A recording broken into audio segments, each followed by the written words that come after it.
Batman İşkur olarak bizim temel hedeflerimizden bir tanesi kadın istihdamı olmuştur. Kadın istihdamını biz önemsiyoruz. Çünkü bugün toplumun %50'si kadınlar oluşturuyor.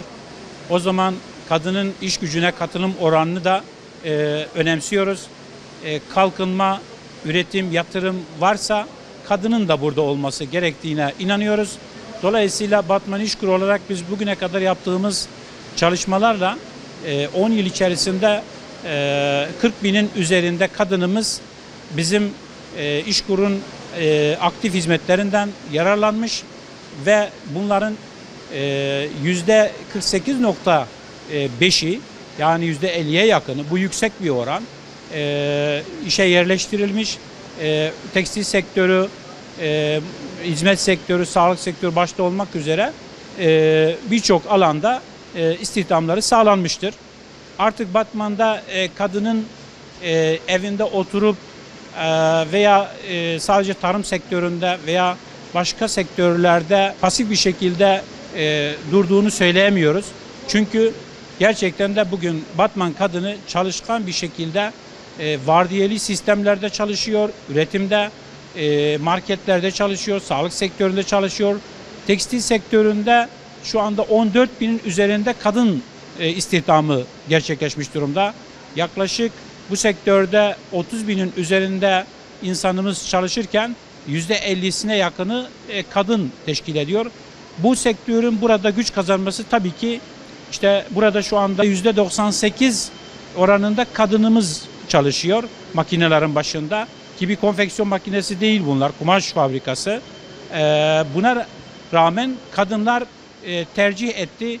Biz de İşkur ve şirketlerle işbirliği yaparak gerek işbaşı programlar, gerek istihdam garantili kurslar düzenleyerek bunların teşviklerden yararlanmasını sağlayarak kadının istihdamını gerçekleştirmiş oluyoruz. Bizim de temel hedefimiz kadınların da istihdamda yer alması ki biz bu manada Batman İşkur olarak Türkiye'de 4. sıradayız. Kadın istihdamının hedefinin gerçekleştirilmesinde 4. sırada. Bu da büyük bir başarı bizim için. Ama inşallah devletimizin de verdiği desteklerle bu oranları daha bir yükselterek kadın istihdamı üzerinde hassasiyetle durmaya devam edeceğiz. Burası bir triko fabrikası. Daha önce de evet çalışıyordum bir reklam ajansında. Daha işsiz kaldığım için daha sonra tekrar burası böyle bir imkan yaratıldı bizim için. Ve sadece bayan arkadaşlarımızla beraber burada çalışıyoruz bayan olarak. Çok memnunum. İşkur'a başvurdum. İşkur'undan sonra buraya alındım. Yani çok memnunum. Şartlarımız güzel. Buradaki ortam güzel. İşverenlerimiz sağ olsun. Çok memnunuz. Yani böyle bir imkan yarattıkları için hakikaten hem başta kendi adıma, diğer arkadaşlarım adına çok mutluyum ve umarım çok daha güzel adımlar atıp ilerleyeceğiz bu işimizde.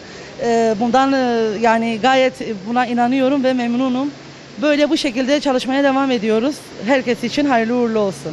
Yaklaşık 3 aydır İşkur üzerinden, triko üzerine biz çalışıyoruz. Çok memnunuz.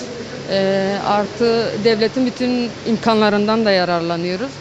Daha önce erkekler vardı. Şu anda sadece biz bayanlar olarak iş üzeri çalışıyoruz. Yani memnunuz. Şu ana kadar bir sıkıntımız olmadı. Hani Allah razı olsun. Buradaki şu anda zaten sigortamız falan yatıyor. Asgari ücret veriyorlar bize. Yani o para bize fayda sağlıyor. Artı ailemize de fayda sağlıyor. Yani çok şükür biz onlara, onlar bize katkı sağlıyor yani.